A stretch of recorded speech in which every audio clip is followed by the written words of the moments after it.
Hi hello friends, வணக்கம். Welcome to RKRD family. இன்றைக்கி ஒரு சண்டே பிரியாணி தான். வாங்க ஃப்ரெண்ட்ஸ், வீடியோக்குள்ளே போகலாம். வீடியோவை ஸ்கிப் பண்ணாமல் லாஸ்ட் வரைக்கும் பாருங்கள்.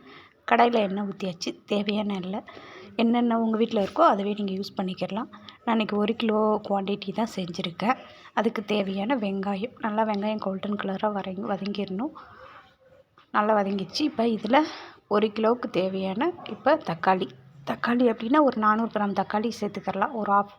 ஒரு அரை கிலோ வெங்காயம் சேர்த்துக்கலாம். 1 கிலோவுக்கு கொஞ்சம் சால்ட்டு போட்டு தக்காளி வெங்காயம் நல்லா வதங்கினோன்னு கொஞ்சம் நல்லா இந்த அளவுக்கு வதங்கினோன்னே இப்போ மேக்ஸிமம் வீட்டில் அரைச்ச இஞ்சி பூண்டு பேஸ்ட்டே சேர்த்துக்கோங்க. அதுதான் ரொம்ப நல்லாயிருக்கும். வீட்டில் நான் எப்போவுமே அரைச்சி ஸ்டோர் பண்ணி வச்சுருப்பேன். அந்த இஞ்சி பூண்டு பேஸ்ட்டு தான் இன்றைக்கி சேர்த்துருக்கேன்.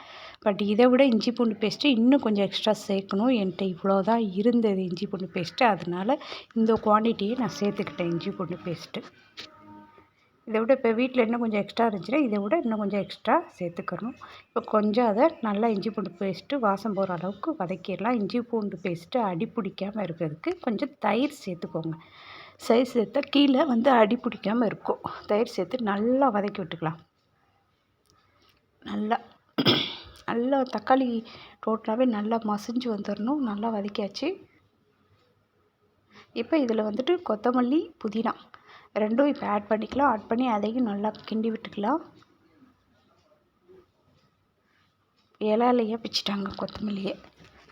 புதினாவை அதான் நல்லா ஆட் பண்ணிக்கலாம். நல்லா இதுக்கு கிண்டி விட்டாச்சு. இப்போ இதில் ஆச்சி கரம் மசாலா ஒன்று சேர்த்துக்கலாம். அதில் கொஞ்சோண்டு மஞ்சத்தூள், கொஞ்சோண்டு உங்களுக்கு தேவைக்கு ஏற்ப காரத்தூள் போட்டுக்கோங்க. இப்போ ஆச்சி கரம் மசாலா போட்டாச்சு. இப்போ இதில் கொஞ்சம் மஞ்சத்தூள் உங்கள் தேவைக்கு ஏற்ப, உங்களுக்கு நிறைய சாப்பிடுவாங்க, ஒரு சில பேர் கம்மியாக சாப்பிடுவாங்க. அதனால் அதுக்கு தகுந்தாப்பில் காரத்தூள் போட்டுக்கோங்க. நான் ஃபர்ஸ்ட்லேயே பச்சை மிளகா போட மறந்துட்டேன். அதனால் ஒரு 4 பச்சை மிளகா போட்டேன். ஒரு அரை பாக்கெட் தயிரில் ஒரு 100 தயிர் எடுத்து வச்சுட்டு மீது தயிர் போட்டு நல்லா கிண்டிக்கலாம். அதோட கறியும் கழுவி வச்சுருக்கேன், அதையும் போட்டு நல்லா மிக்ஸ் பண்ணிக்கலாம். இப்போ இந்தளவுக்கு நல்லா மிக்ஸ் பண்ணிக்கணும். இப்போ இதில் தேவையான அளவு உங்களுக்கு என்ன தேவையோ அந்த தேவையான அளவு உப்பு போட்டுக்கோங்க. இப்போ உப்பு போட்டு நல்லா கிளறி இப்போ மூடி வச்சிடலாம். அது நல்லா வேகட்டும். நல்லா கிளறி இப்போ மூடி வச்சிடலாம். அது நல்லா வேகட்டும். இப்போ நான் செய்கிறது 1 கிலோ தான். அதுக்கு தகுந்தாப்பில் தான் உங்களுக்கு குவான்டிட்டி எல்லாம் சொல்கிறேன். நீங்கள் 1/2 kg செஞ்சால் இதை விட கம்மியாக எவ்வளோ குவான்டிட்டியோ நீங்கள் கம்மி பண்ணிக்கலாம். நல்லா வேகட்டும். இப்போ வெந்தோடனே பிரியாணி வீட்டில் மேக்ஸிமம் இந்த மசாலா கண்டிப்பாக சேர்ப்பாங்க எல்லோரும். அந்த மசாலா தான் நானும் போட்டிருக்கேன். இது கறி குழம்பு, கறி தொக்கு, பிரியாணி இது எல்லாத்துலேயும் போடலாம். நல்லா வெந்து வந்துச்சு. செம்ம ஸ்மெல்லு. பிரியாணினாவே ஒரு பாய் வீட்டில் இது தான். இதை வச்சு அக்கம் பக்கத்தில் எல்லாம் கண்டுபிடிச்சிருவாங்க. மீது கொஞ்சம் கொத்தமல்லி வச்சுருந்தேன், அதையும் இப்போ ஆட் பண்ணியாச்சு. நல்லா வெந்துருச்சு கறி. இப்போ நல்லா கிளறி விட்டு ஒரு 50% வெந்துருச்சு. பாருங்கள், செம்ம வாசம்.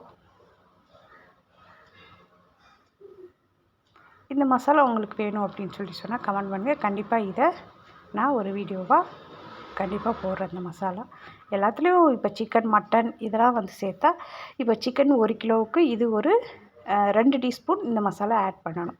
இப்போ நான் 1 கிலோ அரிசி தான் எடுத்திருக்கேன். ஒரு அரை மணி நேரத்துக்கு முன்னாடி ஊற வச்சுட்டேன். 1 கிலோ அரிசினா இந்த உலக்கில் 2.5 உலக்கு இருக்கும். அப்போ இதில் 4 உலக்கு தண்ணி நான் ஊற்றிக்கிட்டேன்.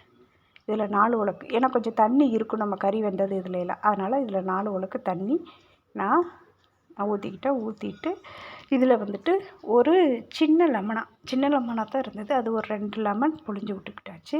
இதில் உப்பு எந்த அளவுக்கு நீங்கள் குடிச்சு பார்த்துக்கோங்க. உப்பு சப்போஸ் தேவை, ஏன்னா நம்ம ஏற்கனவே கறி வேகும்போதே உப்பு போட்டிருக்கோம். அதனால் உங்களுக்கு இதுக்கப்புறம் உப்பு பத்தலை தேவை அப்படின்னா கண்டிப்பாக உப்பு ஆட் பண்ணிக்கோங்க. நல்லா அதில் உள்ள அந்த விதைகள்லாம் எடுத்துட்டு நான் சின்ன லெமனாக இருக்கிறதுனால ஒரு 2 புழிஞ்சு, இதே பெரிய லெமனாக இருந்தால் 1 போதும். நான் தக்காளியும் போட்டிருக்கோம். இதை கொஞ்சம் குடிச்சு பார்த்தா லைட்டாக புளிப்பு தன்மை தெரிஞ்சுன்னா இன்னும் கொஞ்சம் நல்லாயிருக்கும். அதுக்காக தான். இப்போ நல்லா கிண்டி விட்டு மூடி வச்சிடலாம். நல்லா இது நல்லா கொதித்து வரணும். கொதித்து வரும்போது அரிசி போட்டுக்கலாம். நல்லா கொதித்து வந்துடுச்சு. இப்போ அரிசியை ஆட் பண்ணிட்டேன். ஆட் பண்ணி ஹை ஃப்ளேம்லேயே இருக்கட்டும். தீயும் கம்மியாக வைக்க வேணாம். நல்லா ஹை ஃப்ளேம்லேயே வச்சுட்டு ஓப்பன் பண்ணி பார்த்தா கொஞ்சம் நேரத்துலேயே வந்து சிம்மில் வச்சுக்கலாம். பாருங்கள் எந்த அளவுக்கு சூப்பராக உதிரியாக வந்திருக்கு. இதில் ஒரு கிலோனால ஒரு 50 நெய் அது வந்து சேர்த்துருந்தேன். பாருங்கள் எந்த அளவுக்கு உதிரியாக வந்திருக்குன்னு சொல்லிட்டு. வெங்காயம், முட்டை. ஓகேவா? வீடியோ பிடிச்சிருச்சுன்னா கண்டிப்பாக லைக் பண்ணுங்கள், ஷேர் பண்ணுங்கள், கமெண்ட் பண்ணுங்கள். Thank you friends. இன்றைக்கி எங்கள் வீட்டு பிரியாணி தான். பாய் பாய். நெக்ஸ்ட் வீடியோவில் சந்திப்போம்.